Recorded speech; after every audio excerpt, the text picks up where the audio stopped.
I would like to share with you today a project that has changed how I approach and practice architecture, the Fez River Rehabilitation Project. My hometown of Fez, Morocco, boasts one of the largest walled medieval cities in the world, called Medina, nestled in a river valley. The entire city is a UNESCO World Heritage Site.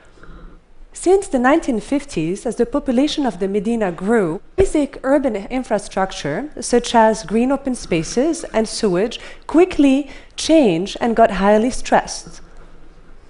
One of the biggest casualties of the situation was the Fez River, which bisects the Medina in its middle and has been considered for many centuries as the city's very soul. In fact, one can witness the presence of the river's extensive water network all throughout the city, in places such as private and public fountains. Unfortunately, because of the pollution of the river, it has been covered little by concrete slabs since 1952.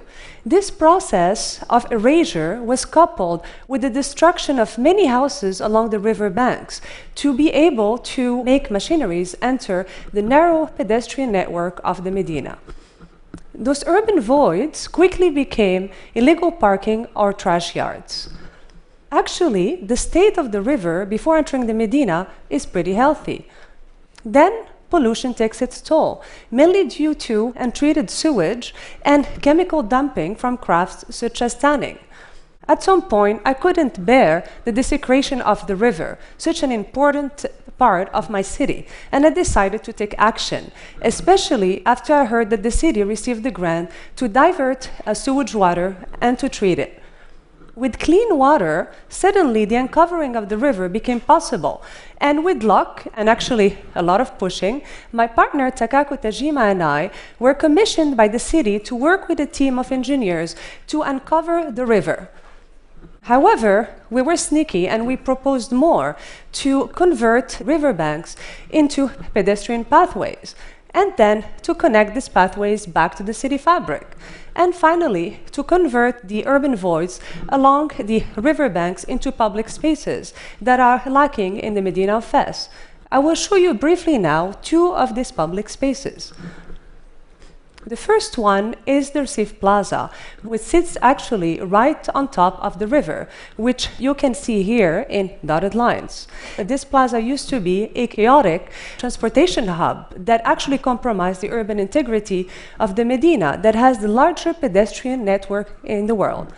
And right beyond the historic bridge that you can see here, right next to the plaza, you can see that the river looked like a river of trash. Instead, what we propose is to make the plaza entirely pedestrian, to cover it with recycled leather canopies, and to connect it to the banks of the river.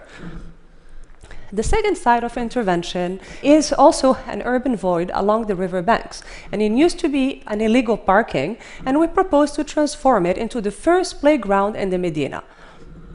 The playground is constructed using recycled tires and also is coupled with a constructed wetland that not only cleans the water of the river but also retains it when floods occur.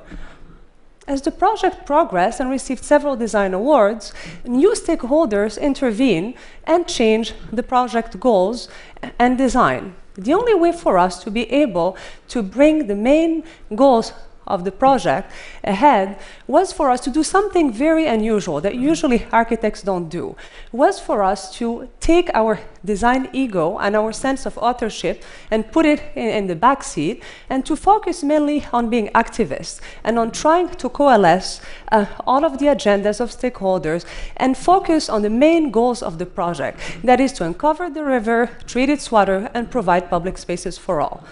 We were actually very lucky, and many of those goals happened or are in the process of happening. Like you can see here in the Recife Plaza, this is how it looked like about 6 years ago. This is how it looks like today. It's still under construction, but actually it is heavily used by the local population. And finally, this is how the Recife Plaza would look like when the project is completed. This is the river covered, used as a trash yard. Then after many years of work, the river with clean water, uncovered, and finally, you can see here the river when the project will be completed. So for sure, the Fez River rehabilitation will keep on changing and adapting to the social-political landscape of the city, but we strongly believe that by reimagining the role and the agency of the architect, we have set up the core idea of the project into motion. That is to transform the river from sewage to public space for all, thereby making sure that the city of Fez would remain a living city for its inhabitants rather than a mummified heritage. Thank you very much.